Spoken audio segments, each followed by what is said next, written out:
जैसे कि एकोनाइट है, तो एकोनाइट एक रिक्वेस्ट यही करूंगी कि मेडिसिन कोई भी हो आप हाई डोजेस को ना यूज करें। अच्छा, पॉडकास्ट वंदना की कोर एपिसोड में आप सभी का बहुत बहुत स्वागत। लोगों का रुझान अब हो रहा है आयुर्वेदा के साथ साथ एक बहुत ही रिलायबल थेरेपी, अगर मैं कहूँ होम्योपैथी के बारे में। होम्योपैथी का जब मैं सुनती थी ना दोस्तों, तो ये कहते थे इसका कोई साइड इफेक्ट्स नहीं होते, और ये जो मेडिसिन है धीरे धीरे तो काम करती है लेकिन जड़ से जो है काम करती है, यानी कि मूल तक जाकर उस बीमारी का जो कहते हैं ना पतन कर देती है, या कहें कि उसे खत्म कर देती है। होम्योपैथी से जुड़े हुए आपके और हमारे भी बहुत से मिथ है ना कि ये बहुत स्लो काम करती है, ये करती भी है या नहीं करती, या फिर किन बीमारियों में जो है हम इसे ले सकते हैं और किन बीमारियों में हम पहले एलोपैथ ले लें और फिर होम्योपैथ ले। चलिए, आपके बहुत सारे इन सवालों जिज्ञासाओं को आज हम दूर कर रहे हैं पॉडकास्ट वंदना में। आज डॉक्टर भावना, जिन्हें आप एस्ट्रोलॉजर और बहुत सारे रूपों में तो जानते हैं, आज उनको होम्योपैथी विशेषज्ञ के रूप में हम आप सभी के बीच लेकर आए हैं। आइए उनसे करते हैं कुछ सवाल और लेते हैं जवाब होम्योपैथी से जुड़े हुए। शुरू करते हैं आज का ये एपिसोड। तो सबसे पहले भावना मैम, आपका बहुत बहुत स्वागत।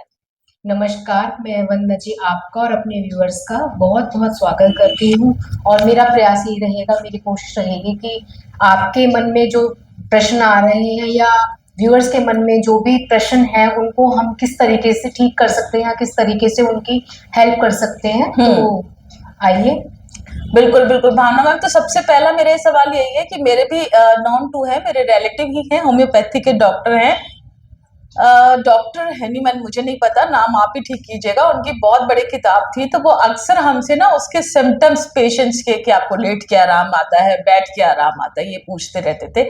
और बहुत से लोगों को आजकल मैं देखती हूँ गूगल करके ना फटाफट से कोई ना कोई दवाई, अगर हमारे को सपोज वॉट्स है तो उसकी दवाई निकाल लेते हैं।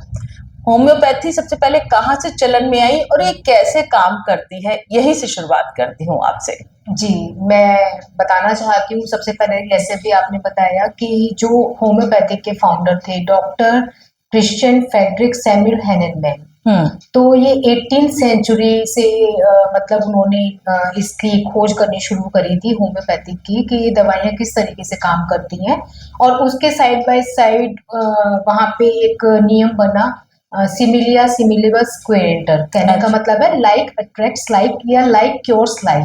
कहने का मतलब है जैसे आपके शरीर में सिम्टम्स है, बॉडी में सिम्टम्स आए हैं, उसी के अकॉर्डिंग, उसी के सेम नेचर वाली कोई मेडिसिन या कोई रेमेडी या कोई औषधि ऐसी मिले कि जिसके द्वारा हम उस दवाई को दिया जाए पेशेंट को और उसके सिम्टम्स को ठीक किया जाए। तो होम्योपैथिक में हमेशा ये कहा जाता है कि हम डिजीज को ठीक नहीं करते हैं, हम पेशेंट को ठीक करते हैं। कहने का मतलब है कि हमारे सिम्टम्स, देखिए बीमारी का अगर नाम लें तो बीमारी तो पता नहीं क्या क्या डायग्नोज हो जाती है, जबकि हम बीमारी के नाम से ही जाना जाता है कि इस पेशेंट को ये प्रॉब्लम है या ये डायग्नोसिस हुआ है। बट हम पेशेंट्स के प्रेजेंट सिम्टम्स को देखते हैं, उनका एक पर्टिकुलर केस टेकिंग होती है, पूरा थॉरोली कब से वो बीमारी शुरू हुई है, आज से हुई है, महीना साल, बहुत टाइम भी हो जाता है। और कभी कभी कहते हैं ना कि बीमारी दो टाइप की हम मान सकते हैं, छोटे रूप में मैं बताऊं, एक्यूट एंड क्रोनिक। तो क्रोनिक तो ऐसी है कि बहुत लंबे समय से हमारे साथ चलती आ रही है और हमने डोजेस लिया, ये एलोपैथिक ट्रीटमेंट लिया, कोई और इसके साथ साथ हमने कोई और सपोर्टिव सिस्टम की हेल्प ली, तो क्रोनिक प्रॉब्लम है। एक्यूट ऐसी है कि जैसे आज ही मुझे ऐसे सिम्टम्स आ गए कि मेरे गले में मुझे ठंड का एक्सपोजर हुआ, ठंड लगी और मेरे गले में हल्की सी रिक्रॉनेस आई, कोई सिम्टम्स आ गए, पेन आ गया, तो हम अकॉर्डिंग टू सिम्टम्स को मेडिसिन को पेशेंट की बॉडी में इंस्टिल करते हैं in the form of single dose. तो मैंने ये देखा है कि एक्यूट कंडीशन में तो मेडिसिन ऐसा मिरेकल की तरह काम करती हैं कि फटाफट विद इन आवर्स और मिनट्स पेशेंट को आराम आ जाता है। अच्छा, सबसे पहले तो आप मुझे ये बताइए इसके साइड इफेक्ट्स को लेकर क्या चर्चा है, क्योंकि लोगों में आजकल ये बहुत फियर बना हुआ कि अभी साइड इफेक्ट्स का। देखिए, वैसे तो ऐसा ही माना जाता है कि होम्योपैथिक मेडिसिन के कोई साइड इफेक्ट्स नहीं है। और सबसे अच्छी बात है कि हम जो पेशेंट की बैक हिस्ट्री को जो केस टेकिंग के रूप में लेते हैं ना, उसमें बहुत कुछ छिपा होता है। अच्छा। बेसिकली सारा सिम्टम्स वहां से ही आए, क्योंकि एक दिन में कोई चीज नहीं बनती है, धीरे धीरे डेवलप होती है। तो सिम्टम्स की बात करें तो सिम्टम्स आज से नहीं आए हैं, पहले से भी चल रहे होते हैं, तो बैक हिस्ट्री होती है। जैसे मैं आपको एक उदाहरण एग्जाम्पल के तौर पर बताना चाहती हूँ कि सपोज एक छोटा बच्चा है, आजकल हम न्यूक्लियर फैमिलीज में रह रहे हैं। अभी क्या होता है कि हम एक फैमिली, जॉइंट फैमिली में रह रहे हैं, और हमने क्या हुआ कि मन में कोई ऐसी बात आई और हमारी लड़ाई हुई और हम बच्चों को लेके, फैमिली को लेके अलग हुए। तो क्या होता है, साइड सेटबैक। तो क्या होता है कि हम लोग तो फील कर लेते हैं और हमें पता होता है कि ये हमें प्रॉब्लम ना तब से आई है, पर बच्चा कहना नहीं जानता है। तो बच्चे को प्रॉब्लम कहाँ से आई, जैसे ही वो अपने ग्रैंड पेरेंट्स से या फैमिली वन से दूर होता है, क्योंकि देखिए कोई ना कोई अटैचमेंट जरूर होता है, तो बच्चे को कहना नहीं आता, तो वो सेटबैक्स जो उसके मन में आए हैं वो उसको बीमारी के तौर पे आकर वो एक बीमारी डायग्नोस हो जाती है, और उसको वो फिट्स आना या डाइजेस्टिव सिस्टम की प्रॉब्लम आना या कुछ है, वो उसके मेंटली इतना प्रेशर होता है कि वो हिस्ट्री में आ जाता है एज ए सिम्टम और एज ए डिजीज। तो इसलिए होम्योपैथ हमेशा आपने देखा होगा कि वो बहुत बारीकी से बहुत एक एक माइनर चीज को पूछते हैं, कितने साल पहले हुआ, कब हुआ, आपको कुछ ध्यान है। तो एक जो हिस्ट्री होती है ना, वो बहुत ज्यादा इंपॉर्टेंट होती है कि एक माइग्रेन का ऑनसेट भी हो सकता है कि बहुत प्रीवियस कोई इस तरीके की कोई घटना, एविडेंस, इंसिडेंट्स हमारे साथ चल रहे हैं जो ये चीजें हो रही हैं। अच्छा भावना मैम, जैसे आजकल मैं होम्योपैथी में देखती हूँ, सपोज मेरे ही कई परिचित हैं, उन्होंने बोला वॉट्स के लिए ना हमने उस पे सर्च कर लिया ऑनलाइन, और एक मेडिसिन का नाम मैं लूंगी अथूजा करके, कि वो हम ले आए।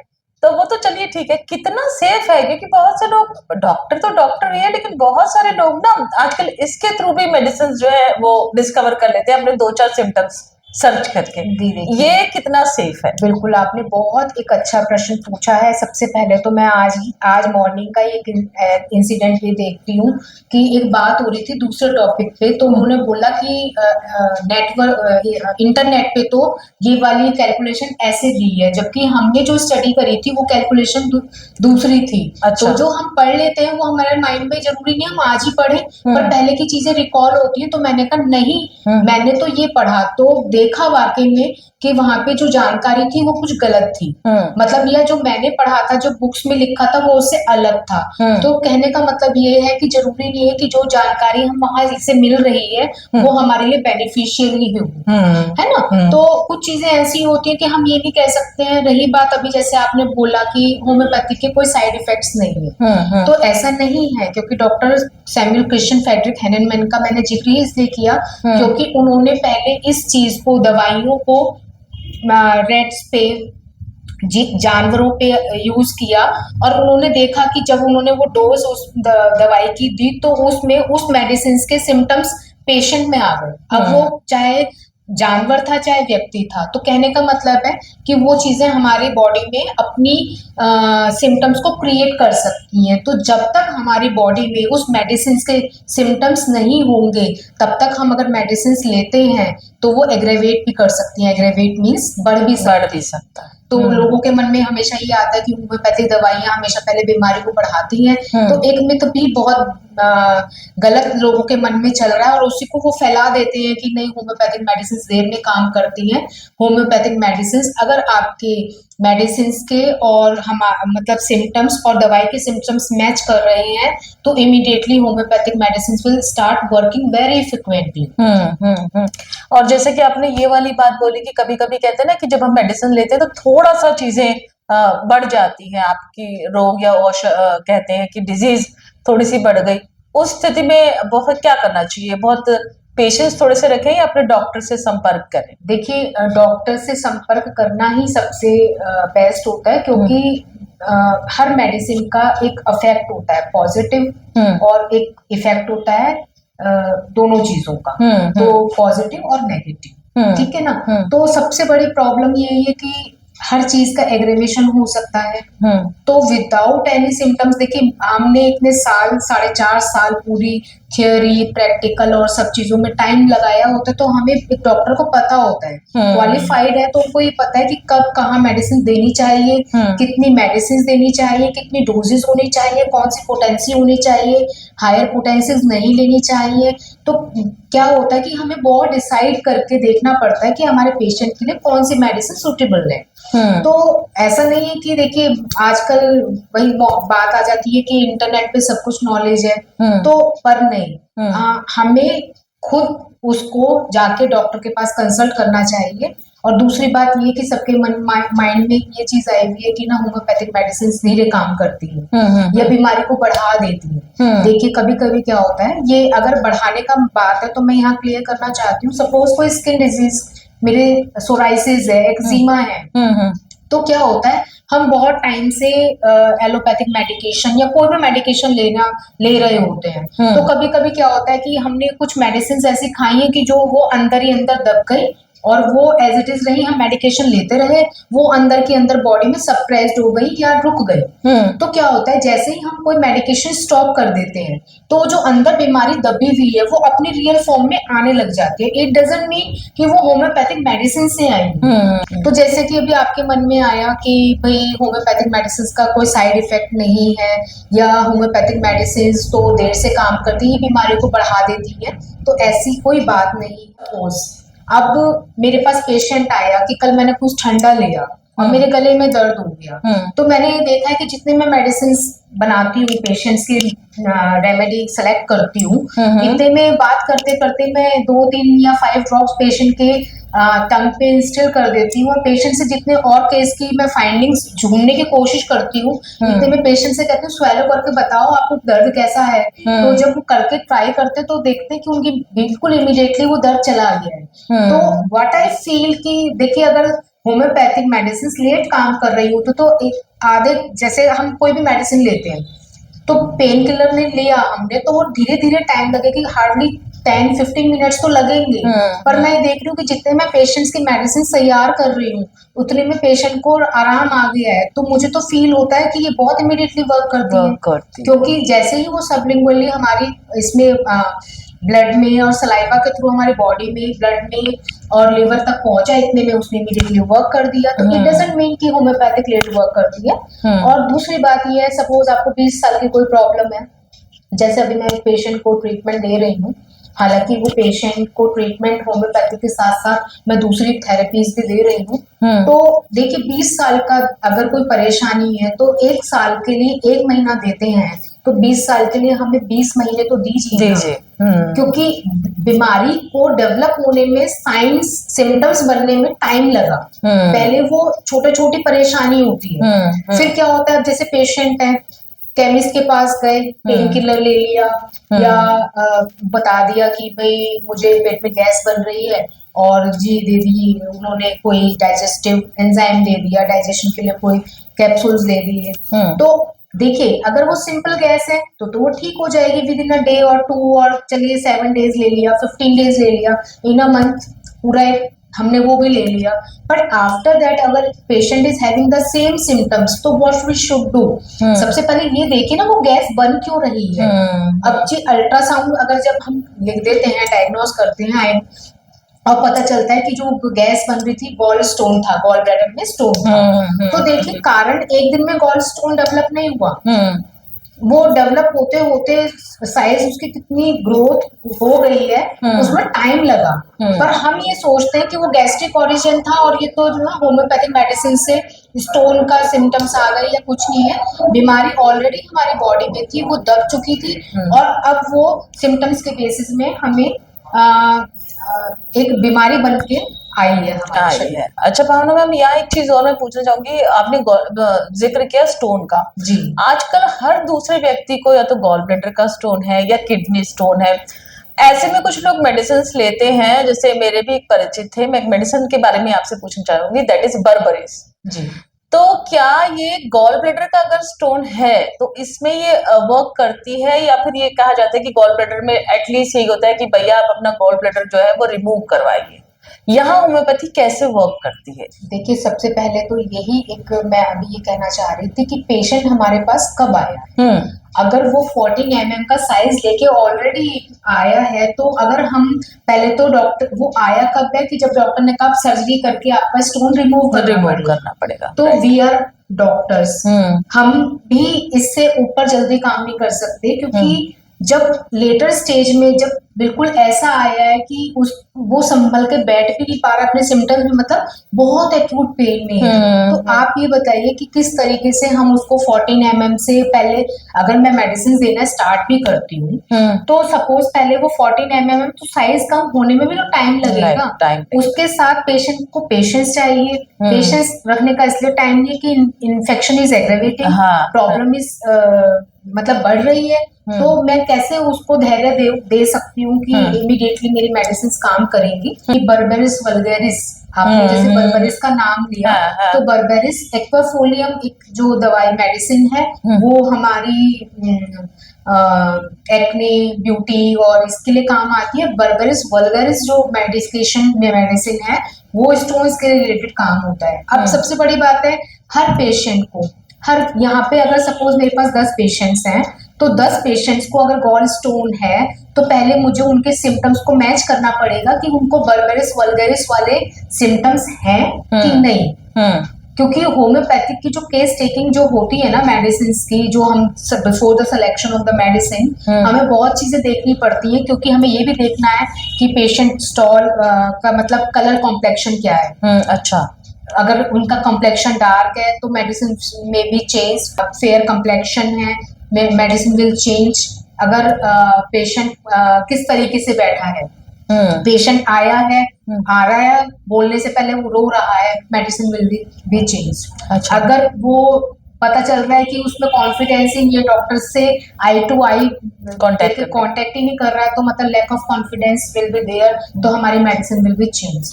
नमक खाता है पेशेंट, मेडिसिन कुछ और होगी, पर मीठा पसंद है तो मेडिसिन कुछ और होगी। पेशेंट सोता किस पोजीशन पे है, तो there may be so many conditions कि उनको हमें क्या मेडिसिन देनी है और क्या नहीं देनी है, और अगर मैंने ये वाली मेडिसिन दी तो क्या होगा। सपोज जैसे कि मैंने अपनी लाइफ में अभी तक एक्सपीरियंस में यही एक्सपीरियंस किया है कि क्या होता है कि पेशेंट एक सेल्फ मेडिकेशन कर लेते हैं, जैसे कि आपने बोला कि फ्यूजा खा ली, फ्यूजा जहाँ अगर आपके मस्से को ठीक कर रही है और अगर वो मैच नहीं कर रहा है आपकी सिम्टम्स से, तो फ्यूजा आपके मस्से को बढ़ा भी सकती है। अच्छा अच्छा, क्योंकि सारे वॉर्ड्स एक ही मेडिसिन के नहीं, There are so many medicines.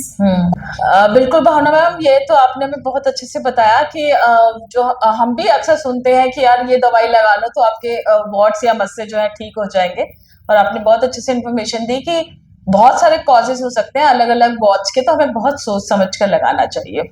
अच्छा भावना मैम, जैसे कि कोई बहुत नया बिगनर ही है, अब जैसे सर्दियां ही आ रही है, तो कुछ मेडिसिन ऐसी जो हर बंदा थोड़ा सेफर समझकर ले सकता है कि भाई आप ये मेडिसिन ले लो, लाइक कफ एंड कोल्ड है, थ्रोट थोड़ा सा इन्फेक्शन है, तो ऐसी कुछ मेडिसिन जो आपको लगे कि सेफ है कि चलिए नहीं जाना आप, तो आप अपने घर में ही कुछ मेडिसिन जो है उनका सेवन कर सकते हैं।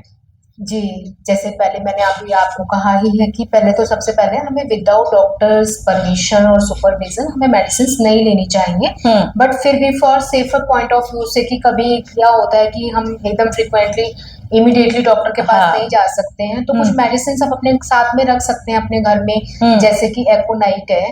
तो एकोनाइट एक रिक्वेस्ट यही करूंगी कि मेडिसिन कोई भी हो आप हाई डोजेस को ना यूज करें। अच्छा, पोटेंसीज मतलब जैसे मॉडर्न मेडिसिन में 500 250 मिलीग्राम ये सब mg होता है, होम्योपैथिक मेडिसिन में जो पोटेंसीज होती है, पावर जो होती है वो 30 200 और इससे हाई डोजेस होती है 6x 3x जैसे मैंने सुना है। तो हमेशा कोशिश करें जो भी पोटेंसीज मेडिसिन आप रख रहे हैं उनकी लोअर डोजेस आप रखें, क्योंकि सपोज कोई एग्रेवेशन होता भी है तो बहुत माइन्यूटली होगा और वो टाइम का जैसे ड्यूरेशन खत्म होगी मेडिसिन की। हर मेडिसिन की कुछ ना कुछ ड्यूरेशन होती है, किसी की डेज होती है, किसी की वीक्स होती है, किसी की मंथ्स होती है। तो जैसे उसके ड्यूरेशन का खत्म होने लग जाती है, तो उसके जो सिम्टम्स अगर हमारी बॉडी में आ भी गए हैं तो धीरे धीरे आफ्टर ए टाइम वो सबसाइड होने लग जाएंगे, we can feel the normal situation. अच्छा, पर अगर जैसे मैंने बताया कि एकोनाइट अगर आप रखते हैं तो जैसे मान लीजिए सपोज कि कोई आप बाहर निकले, सडन कोई ऑनसेट हुआ, एकदम अचानक ऐसा लगा कि मैं ठंड के एक्सपोजर में आ चुकी हूँ या कुछ, तो सडन ऑनसेट कोई किसी भी प्रकार का है तो आप एकोनाइट की 2 या 3 डोजेस लेके उस इन्फेक्शन को वहीं रोक सकते हैं और आप उसके बाद अपने डॉक्टर से कंसल्ट कर सकते हैं। अगर इसी डोजेस में आपको रिलीफ मिल गया, well and good, otherwise you should go for a further examination और टू अ डॉक्टर। अच्छा, यहाँ आपको एक बात के लिए और रोक रही हूँ, टिंचर लेते हैं लोग कई बार ना, बॉटल्स ले आते हैं, मैंने देखा है, तो वो एकोनाइट का भी टिंचर ले आए या कुछ ले आए तो वो पानी में डाल लेते हैं। कई लोगों को मैंने देखा डायरेक्ट ही जीभ पर डाल लेते हैं, कुछ को देखा मैंने वो गोलियों में लेते हैं। तो क्या सही फॉर्म है ये भी बताओ। देखिए, पहले सबसे पहले तो कन्वीनियंस कि भाई अब सपोज एक छोटा बच्चा है और अगर हमने एक बिल्कुल कंसंट्रेटेड फॉर्म, मतलब उसको डाइल्यूट नहीं किया, कोई भी मेडिसिन है डायरेक्ट टिप पे डालना हर किसी के लेने के मतलब टेस्ट वाइज बहुत स्ट्रॉन्ग होती है। तो जैसे फीमेल्स होती हैं, फीमेल्स क्या होता है कि बहुत उनका टेस्ट मतलब सेंसिटिव होती है, तो क्या होगा उनको या तो डाइल्यूट करके दें। डाइल्यूट करने से क्या होता है, लिक्विड्स लेते हैं तो थोड़ा इमीडिएटली वर्क करती है, पर जैसे इन्फेंट्स हैं, छोटे छोटे बच्चे हैं, they are not able to take such kind of strong doses and मतलब बड़ी डोज भी नहीं ले सकते ज्यादा, तो फिर उनके लिए ग्लोब्यूल्स होते हैं कि उनकी जीभ पे डाला, स्वीटिश टेस्ट होता है तो प्यार प्यार में वो खा भी लेते हैं। और कभी ऐसा होता है कि कुछ मेडिसिन हमें ऐसे सेलेक्ट करनी पड़ती है जिनके मदर टिंचर्स बहुत इफेक्टिव होते हैं। जैसे अभी हम बर्बेरिस वल्गैरिस की बात कर रहे थे और स्टोन है, तो प्रेफर हम करते हैं कि मदर टिंचर जो बिल्कुल एक्यूट फॉर्म होती है, मतलब वो बिल्कुल ओरिजिनल होता है, उसमें कोई वो नहीं होता, तो उसको हम डाइल्यूट करके ही लेते हैं क्योंकि वो टेस्ट वाइज इतना बिटर होगा कि patient can not have directly on the tip of tongue, मतलब रखना भी मुश्किल हो जाएगा। तो बात यही आ जाती है कि हाउ कैन बी टेक, तो जैसे बच्चों के लिए बहुत इजी है, ग्लोब्यूल्स की फॉर्म में बच्चा खा भी लेता है। कभी कभी ऐसा होता है कि पेशेंट को बोलना पड़ता है कि अगर ऐसी प्रॉब्लम है तो आप उसको डायरेक्टली अपने टंग पे इंस्टिल कीजिए और उसको लीजिए। अच्छा, और बेटर यही है कि आप उसको डाइल्यूट फॉर्म में लें या फिर आप उसको ग्लोब्यूल्स फॉर्म। पहली तो आपने बता दी हमें एकोनाइट हम अपने पास रख सकते हैं, और नए नए जो लोग हैं या फिर जो अभी जिन्होंने शुरू की 30 जो है उसकी रेशियो से अपस्टाइट, इसी तरीके से कुछ और, जैसे कि मान लो कभी कभी गले में किसी के, अब मौसम चेंज हो रहा है तो गले में भी बहुत जल्दी ऐसा लगता है कुछ स्टक हो गया है या स्वॉलो करने में दिक्कत होती है, तो कोई ऐसी जो वो मतलब लगे, अगर ऐसा लगता है कि गले में खराश आ रही है और ड्राई कफ भी छिड़ रहा है या एक अंदर से ईचिंग आ रही है, तो कॉस्टिकम एक मेडिसिन होती है, कॉस्टिकम, तो उसकी हम मेडिसिन रख सकते हैं अपने पास कि अगर स्टार्टिंग में हम उनको देंगे तो दे विल फील कि उनके गले के जो खराशे हैं या ये सब चीजें ठीक हो गई, गले की कोई भी प्रॉब्लम है, ड्राई कफ वगैरह है, ब्रायोनिया है, ब्रायोनिया 30 भी आप रख सकते हैं। जैसे ड्राई कफ है, बहुत ज्यादा रिलीफ मिल रहा है और आप परेशान हो रहे हैं, डॉक्टर के पास आपके पास आपका टाइम नहीं है कि अभी मैं जा पाऊँ, तो आप स्टार्टिंग में वो डोज रख सकते हैं। गैस्ट्रिक ट्रबल आजकल बहुत रहता ही है, तो देखिए मैं ये तो नहीं कहूंगी कि बिना सोचे समझे वो मेडिसिन को खाते ही जाएं, पहले कॉज देखिए कि वो ट्रबल आया क्यों है। बट फ्रिक्वेंटली अगर आप सेफर साइड में अपने घर में रखना चाहते हैं तो नक्स वोमिका एक ऐसी मेडिसिन है जो पॉलीक्रेस्ट रेमेडी में आती है। अच्छा। जो हर जगह काम करती है, तो उसकी 30 की डोज पोटेंसीज आप रख सकते हैं, डाइल्यूशन रख सकते हैं, और उसको आप गैस्ट्रिक ट्रबल की फॉर्म में जब आपको कोई प्रॉब्लम आ रही है या हल्का सा दर्द हो रहा है तो आप उसको यूज कर सकते हैं, 2 to 5 ड्रॉप्स आप ले सकते हैं। अच्छा अच्छा जी। इसी तरीके से कभी कभी मैम ऐसा होता है कि ठंड है ना, तो आपको लगता है वॉमिट जैसा फील आ रहा है या ना प्यूक करने का मन कर रहा है, ऐसे में भी अगर हम सपोज चाहें कि हम एलोपैथ में ना जाए तो कौन सी कोई ऐसी मेडिसिन छोटी सी, जैसे नक्स वोमिका है, अगर वॉमिटिंग हमें क्या कारण है सबसे पहले तो ये भी देखना है ना, तो अगर गैस्ट्रिक ओरिजिन है, पेट में दर्द है, वॉमिट फील कर रहे हैं, तो हम सेफर साइड के लिए नक्स वोमिका अपने पास रख सकते हैं कि नक्स वोमिका आपने ली और आपको जो फ्रिक्वेंट नोजिया वॉमिटिंग वाली फीलिंग आ रही है वो आपका उससे कंट्रोल हो जाएगा। बट बेसिकली जो मेन मेडिसिन है अगर होम्योपैथिक की, और जो हम ले सकते हैं this is known as ipecac. Ipecac 30 आप अपने पास रख सकते हैं whenever if you are going out somewhere, आप अपने बैग में रख सकते हैं कि सफर में प्रॉब्लम आ रही है तो इपिकॉक तो आप ले ही सकते हैं। अच्छा या मैम, आपके साथ ना हम एक प्रॉपर पॉडकास्ट बनाएंगे। आजकल जो लोग डिप्रेशन एंजाइटी से जूझ रहे हैं या फिर स्किन केयर को लेकर अगर कोई चीजें हैं, स्टाइल को चेंज कीजिए। प्रिकॉशनरी में हम मेडिसिन क्या ले रहे हैं सबसे पहले ये देखना है। टाइफाइडिनम है, टाइफाइडिनम जब लिया जाएगा जब आपको टाइफाइड वाला फीवर होगा। अगर आपको टाइफाइडिनम ले रहा है और आपको फीवर ही नहीं है वो वाला, तो आप क्या करेंगे? देखिए कहीं ना कहीं, जैसे अभी एक शॉर्ट में मैं बताना चाहती हूँ बेलाडोना। आप बिलीव नहीं करेंगे, मेरे पास पेशेंट्स आते हैं, फोन करते हैं, डॉक्टर भावना मैंने बेलाडोना खा लिया, मुझे ये प्रॉब्लम है, मैं क्या करूं? जब डॉक्टर से पूछ ही क्यों रहे हैं अगर आपने बेलाडोना खा ही लिया? तो लेट्स फेस द थिंग्स, है ना? तो कहने का मतलब ये है कि सारे सिम्टम्स एक सेम उसमें नहीं होते। अब जैसे बेलाडोना को अगर मैं डिस्क्राइब करूं तो 5 वर्ड्स में, अल्फाबेट्स में, मैं वर्ड्स में डिस्क्राइब करके हम इस वीडियो को एंड करेंगे।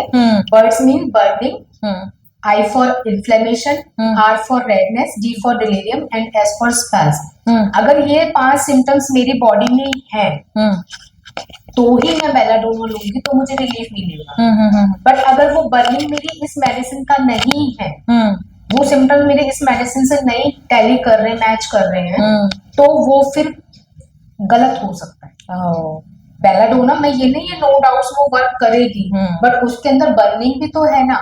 अगर वो वाले सिम्टम्स नहीं तो मेरी बॉडी में बर्निंग भी तो आ सकती है ना, क्योंकि homeopathic will create the symptoms अगर वो मेरी बॉडी में नहीं है। बहुत बढ़िया आपने हमें भावना मैम ये तो बताया। वाकई कुछ मिथ जो है होम्योपैथी को लेकर थे, तो उम्मीद कर रहे हैं आज ये मिथ दूर हुए होंगे। और व्यूअर्स, आप सभी से हम कहेंगे कि इस एपिसोड में होम्योपैथी की जो एक सीरीज हम चलाने वाले हैं इसमें हमारे साथ बने रहिएगा, क्योंकि जो मेंटल प्रॉब्लम आजकल हम कहते हैं एंजाइटी रहती है, जैसे पल्पेशन मैम ने बोला हो जाती है, उसका निवारण होम्योपैथी के थ्रू कैसे हो सकता है, या फिर गैस्ट्रिक प्रॉब्लम के और बहुत सारे सोल्यूशन कैसे हो सकते हैं, स्किन केयर कैसे हो सकती है, क्योंकि फीमेल्स को तो भावना मैम इसका बहुत ज्यादा इंटरेस्ट रहता है, उस पर भी मैं आपसे एक विस्तृत एपिसोड बनवाऊंगी। और उम्मीद करते हैं कि अगर कोई क्वेश्चंस हमारे व्यूवर्स इस दौरान आपके मन में आ रहे हैं तो आप हमें अभी इसी जो है पॉडकास्ट में लिखकर भेज दीजिएगा कि मैम इस विषय पर आप हमसे, इनसे मैम से जरूर बात कर लीजिएगा, तो डेफिनेटली हम आपके कमेंट्स का जो जवाब है वो इस कार्यक्रम में देंगे।